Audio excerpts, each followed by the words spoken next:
pendidikan pesantren dari kecil itulah yang membuat saya bertekad untuk bagaimana pun menjadi pengasuh di pondok pesantren dan berbagi pengalaman, berbagi ilmu bersama generasi muda muslim yang ada di Sulawesi Utara. Yang tadinya ketika saya tiba di Manado ini, saya punya angan-angan, sudah punya planning ya ke depan kalau saya jadi pimpinan pesantren seperti apa, sesuai dengan pondok pesantren saya yang sebelum-sebelumnya. Tentunya sudah matang konsepnya, tetapi ketika tiba di Manado rupanya harus merubah strategi. Ya, kenapa? Karena dulu saya, mohon maaf, pendidikan pondok pesantren modern di Jawa dengan konsep seperti ini yang sangat bagus menurut kami, akan tetapi ketika kita kedepankan visi dakwah di Kota Manado, kelihatannya harus bersabar sedikit untuk menerapkan konsep yang sudah kami canangkan sebelumnya. Dari sebuah pesantren sederhana di Maros, lahir perjalanan hidup yang kini menggerakkan ratusan santri dan menyatukan ribuan umat. Tapi siapa sangka, di balik ketenangan dakwahnya, ada strategi, perjuangan, dan keputusan besar yang jarang diketahui publik. Bagaimana seorang santri kecil bisa memimpin, membangun, dan mengubah wajah pendidikan di tanah minoritas Muslim? Inilah kisah pemimpin Pondok Pesantren Darul Istiqomah Manado. Assalamualaikum Ustaz. Waalaikumsalam warahmatullahi wabarakatuh. Ustaz, mungkin cerita masa kecil Ustaz, sekolah, kemudian mungkin masuk pesantren hingga saat ini mengurus pondok pesantren. Baik, bismillahirrahmanirrahim. Saya masa kecil saya mulai dari lahir ya. Saya lahir di Pondok Pesantren Darul Istiqomah di Maros. Kemudian menempuh pendidikan TK-nya juga di pesantren, madrasah ibtidaiyah juga di pesantren. Kemudian itu semuanya di Darul Istiqomah Maros. Kemudian saya melanjutkan studi saya di SMP dan SMA itu di pondok pesantren juga di Al-Irsyad Salatiga. Ya, alhamdulillah sepanjang pendidikan saya dari TK, sekolah dasar sampai sekolah menengah atas semua selesai di pondok pesantren. Kemudian setelah itu saya lanjut di diploma 1 di LIPIA, Lembaga Ilmu Pengetahuan Islam dan Arab Jakarta, itu Universitas Al-Imam Ibnu Saud cabang Indonesia yang pusatnya ada di Riyadh, Saudi Arabia. Kemudian melanjutkan studi S1 di Universitas Islam Jakarta. Kemudian melanjutkan program Pasca Sarjana S2 di IAIN Manado sebagai angkatan pertama, dan saat ini masih menempuh pendidikan S3 di Universitas Muhammadiyah Malang, Jawa Timur. Secara umum pendidikan pesantren dari kecil itulah yang membuat saya bertekad untuk bagaimana pun menjadi pengasuh di pondok pesantren dan berbagi pengalaman, berbagi ilmu bersama generasi muda muslim yang ada di Sulawesi Utara. Tahun 2009 selepas saya kuliah S1, saya diamanahkan oleh orang tua yang kebetulan pimpinan pesantren Darul Istiqomah Pusat yang ada di Maros. Saya diamanahkan di Manado yang masih sangat asing bagi saya ya, Manado, sehingga diamanahkan pada Juli 2009 untuk menjadi pimpinan. Di sini melanjutkan kepemimpinan yang sebelumnya ada Ustadz Safri dan beberapa pimpinan yang lainnya. Ya. Alhamdulillah saya hadir di Kota Manado yang tadinya ketika saya tiba di Manado ini, saya punya angan-angan, sudah punya planning ya ke depan kalau saya jadi pimpinan pesantren seperti apa, sesuai dengan pondok pesantren saya yang sebelum-sebelumnya. Tentunya sudah matang konsepnya, tetapi ketika tiba di Manado rupanya harus merubah strategi. Ya, kenapa? Karena dulu saya, mohon maaf, pendidikan pondok pesantren modern di Jawa dengan konsep seperti ini yang apa namanya, sangat bagus menurut kami. Akan tetapi ketika kita kedepankan visi dakwah di Kota Manado, kelihatannya harus bersabar sedikit untuk melanjutkan atau menerapkan konsep yang sudah kami canangkan sebelumnya. Siap. Nah, Ustadz, bagaimana lingkungan keluarga dan pola asuh orang tua membentuk karakter Ustadz di masa kecil, terutama dalam hal kecintaan terhadap ilmu agama? Lingkungan keluarga, karena memang sejak kakek saya adalah pendiri Pondok Pesantren Darul Istiqomah, kemudian orang tua melanjutkan menjadi pimpinan Pondok Pesantren Darul Istiqomah di Makassar. Saya pun dididik di pesantren, ya, SD, SMP, SMA, bahkan S1 sebenarnya itu di pesantren juga. Ya, jadi saya bapak buka cabang perwakilan Darul Istiqomah di Jakarta dan saya tinggalnya di sana. Meskipun saya di Lipia Jakarta, di Universitas Islam Jakarta, juga tinggalnya di pondok pesantren sebenarnya. Ya. Pola pendidikan yang ditanamkan oleh orang tua, Allah yarham, abah saya, itu sangat berarti bagi kami, ya, betapa beliau mampu membangun pondok pesantren Darul Istiqomah di pusat yang tadinya wakaf dari pemerintah itu 0,5 hektar, kemudian sampai saat ini sudah seluas 65 hektar dengan pendidikan yang komplit, mulai dari pendidikan anak usia dini, taman kanak-kanak, kemudian madrasah ibtidaiyah, sanawiyah, aliyah, ada program tahfizul Quran dan lain sebagainya, membuat satu komunitas perkampungan pesantren, ya. Di sana ada masyarakatnya, ada warganya, di sana ada mulai dari petani, tukang becak waktu itu, ya, masih ada becak di dalam pesantren, sampai ada profesor, ada kapolsek, ada jaksa, ada pengacara, lengkap di dalam pesantren. Sehingga saya pun terdorong untuk mengikuti pola bagaimana abah mengajarkan kami bagaimana membangun pondok pesantren dan berdakwah betul-betul dengan cinta yang mendidik. Oke. Nah, selama menempuh pendidikan di berbagai pesantren juga kan, apa pengalaman paling sulit yang pernah dihadapi dan bagaimana hal itu membentuk mentalitas Ustadz? Iya, jadi seperti yang saya sampaikan tadi, bahwa ketika tiba di Manado, ya, saya bermimpi membangun pendidikan yang modern, pondok pesantren seperti yang saya pernah alami dulu. Tetapi ketika tiba di sini, di Manado, kelihatannya kepentingan dakwah yang harus saya kedepankan, ya, mengingat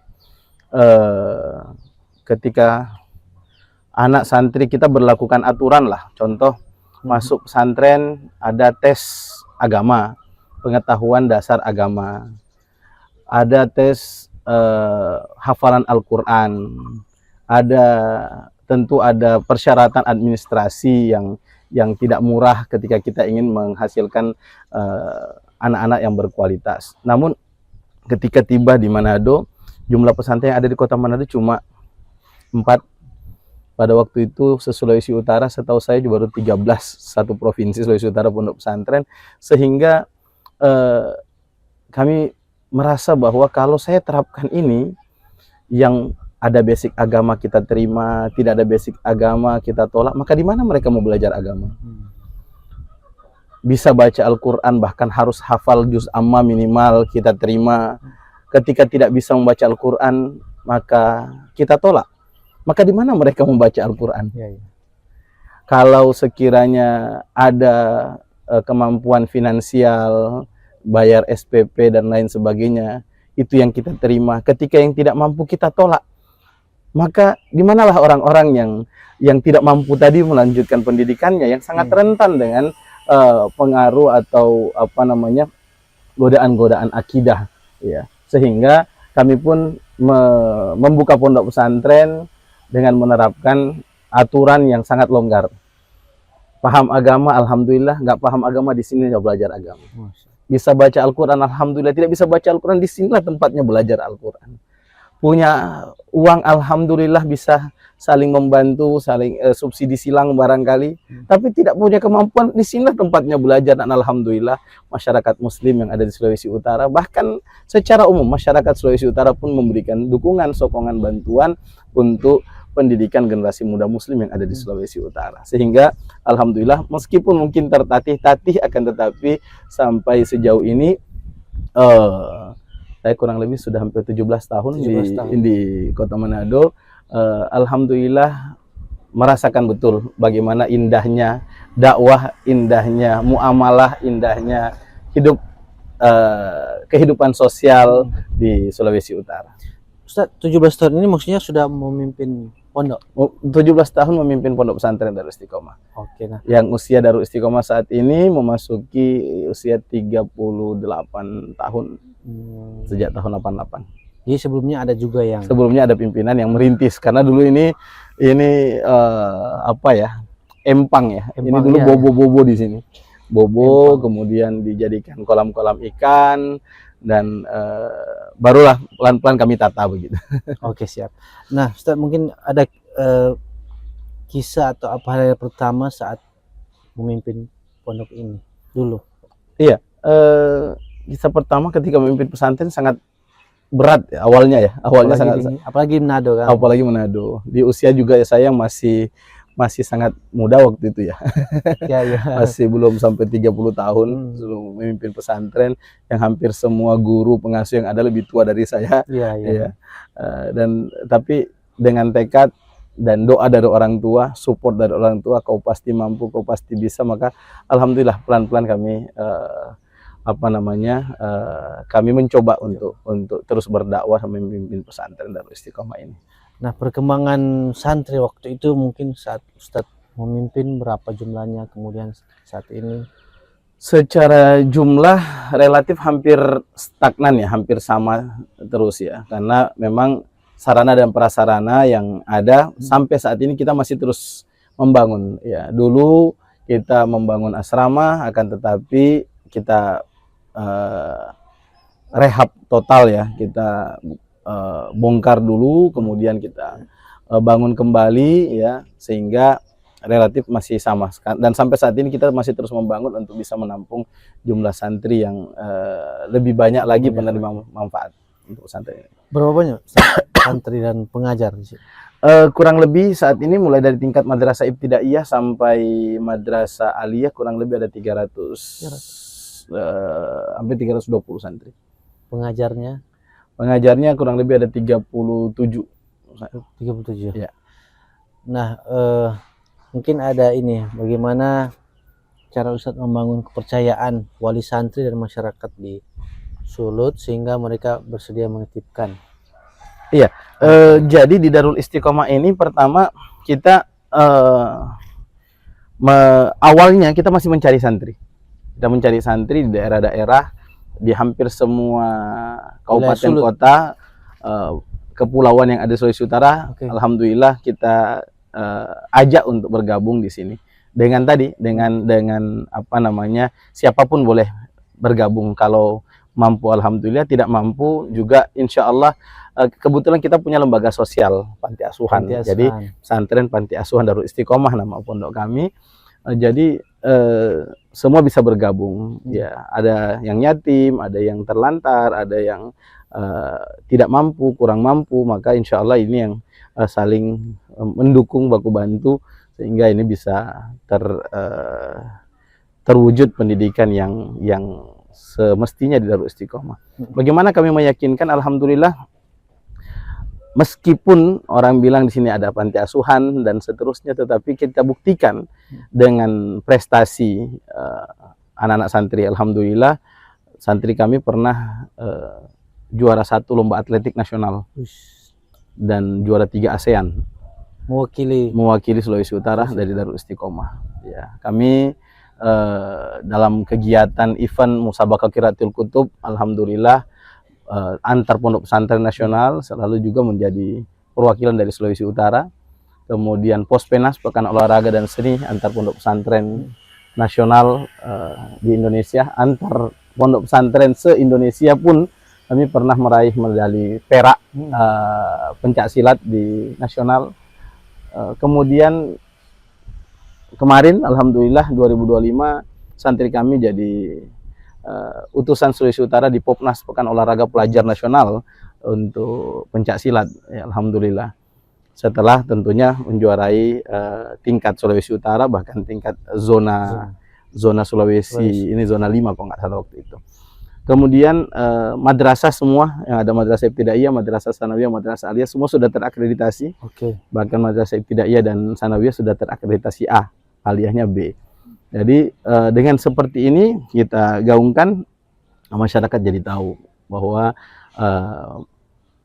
pondok pesantren juga bisa mengukir prestasi seperti itu. Siap. Nah, Ustaz, bagaimana hubungan dengan masyarakat sekitar pondok? Kan ada beberapa ini toh agama mungkin di sekitar sini. Alhamdulillah, itu yang menjadi ciri khas ya, pesantren kami. Tadi mungkin dilihat di gerbang pesantren kita berhadapan langsung dengan gereja Gemim Sion Bailang. Ya, yang sudah lebih dari 100 tahun berdiri, kemudian berdiri pondok pesantren. Kurang lebih 38 tahun ini nyaris tidak ada gesekan dengan mereka. Jadi selalu saya sampaikan ketika ada orang yang datang bahwa coba simbol toleransi kerukunan beragama Indonesia di mana sih? Istiqlal Katedral yang berhadapan, bahkan sekarang ada jembatan lorong toleransi ya atau moderasi. Nah, seharusnya kalau menurut kami pondok-pondok pesantren yang ada di Sulawesi Utara dan Manado itu bisa menjadi simbol toleransi yang sebenarnya. Karena di sini bukan hanya rumah ibadah, akan tetapi dua komunitas yang berbeda akidah, tetapi alhamdulillah sinergitas dan kolaborasi dalam kegiatan-kegiatan kemasyarakatan sangat menarik ya, dan betul-betul tergambar toleransi beragama. Ketika kami membutuhkan tempat, ada kegiatan besar umpamanya, mungkin harus mengganggu akses jalan masuk mereka ke gereja, alhamdulillah tidak ada yang komplain, ya kami minta izin. Begitu pula dengan Gemim Sion Bailang, ketika ada Pak Gubernur, ada Wali Kota, ada tamu-tamu yang datang, pinjam parkirannya di halaman kami, semua alhamdulillah sangat baik sekali. Ketika kami bisa hidup berdampingan dengan masyarakat non-muslim, hidup berdampingan dengan penuh aman, ketentraman, ya, damai dengan mereka, maka kami berpikir jangan sampai pondok pesantren yang sedikit ini pun terjadi gesekan begitu. Maka di tahun 2016 kami membentuk namanya Forum Ukhuwah Antar Pondok Pesantren. Forum Ukhuwah Antar Pondok Pesantren ini yang mewadahi pondok-pondok pesantren yang ada di Sulawesi Utara, dan alhamdulillah sejak tahun 2016 kami dipercayakan untuk menjadi ketua Forum Ukhuwah Antar Pondok Pesantren tersebut. Lewat forum inilah kami betul-betul mengajak teman-teman lintas organisasi, lintas aliran pemahaman yang ada, selama itu bukan aliran sesat ya. Pondok-pondok pesantren yang ada kita rangkul, ada pesantren NU, ada pesantren Muhammadiyah, ada Hidayatullah, ada Nahdlatul Watan, ada yang Salafi, ada yang Jamaah Tabligh. Kita rangkul semua bahwa jangan sampai kita yang kecil ini, pondok pesantren yang ada di Sulawesi Utara ini sudah kecil, kemudian hanya perbedaan khilafiyah saja, kemudian kita saling bergesekan satu sama lain. Maka alhamdulillah direspon baik oleh teman-teman, kita buat kegiatan. Sejak 2016 kita buat wisuda santri se-Sulawesi Utara. Kita buat di Geraha Gubernur. Gabungan semuanya. Kelas 3 Sanawiyah, kelas 3 Aliyah, kita buat gabungan. Kemudian Hari Santri Nasional. Hari Santri Nasional konsisten sejak tahun 2017 sampai 2025 kemarin kita pindah ke kabupaten kota. Kita pindah ke kabupaten kota, perayaannya yang tidak pernah kurang dari 2.000 santri setiap tahunnya yang hadir ya. Bahkan di 2019 ada 3.600 santri di Bola Mongondo Utara.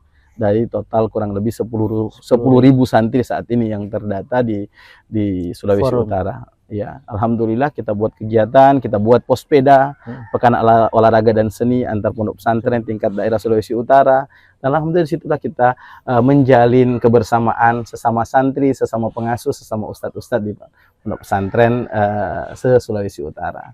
Dan alhamdulillah dengan jalur inilah kami pun dipercayakan untuk menjadi Ketua Komisi Fatwa Majelis Ulama Indonesia Sulawesi Utara. Baru dilantik Ustaz? Ya? Baru dilantik?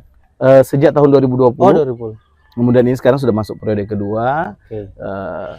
Kemarin di tanggal 14 Februari 2026 kami dilantik kembali untuk dikukuhkan kembali untuk menjadi Ketua Komisi Fatwa Sulawesi Utara, dan di berbagai organisasi lainnya tentunya yang mempercayakan kami. Selain Forum Muhantar Pondok Pesantren, kami ini juga menjadi Ketua DPW Hebitren, Himpunan Ekonomi Bisnis Pesantren Oke. Sulawesi Utara. Jadi bagaimana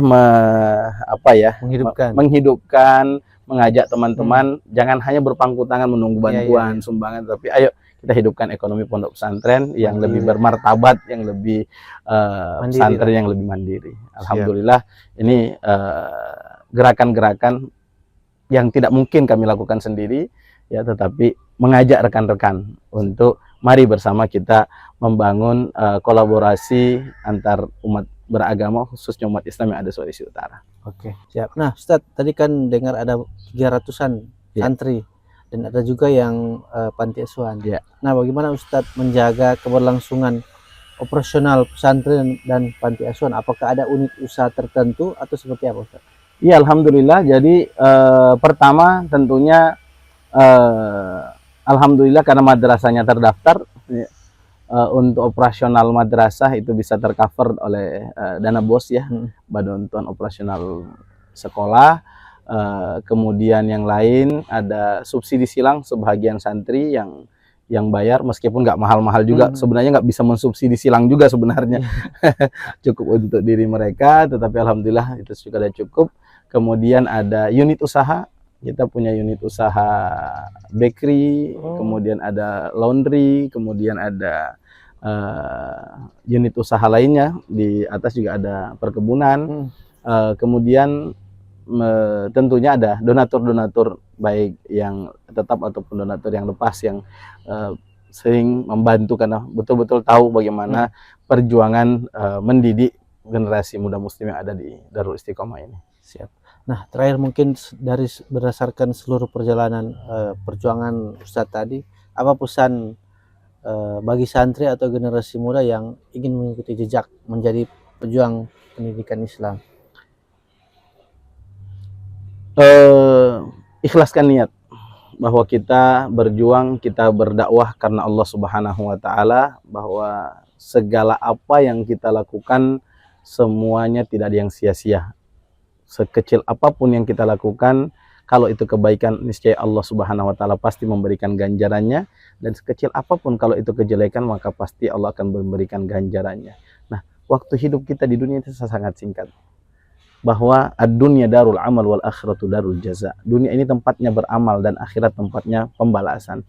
Maka kerjakan, maksimalkan ibadah kita, kerja kita, dakwah kita di dunia ini untuk menuai hasil yang maksimal tentunya yang kita harapkan, baik di alam kubur, di padang mahsyar, ataupun di surga kelak nanti.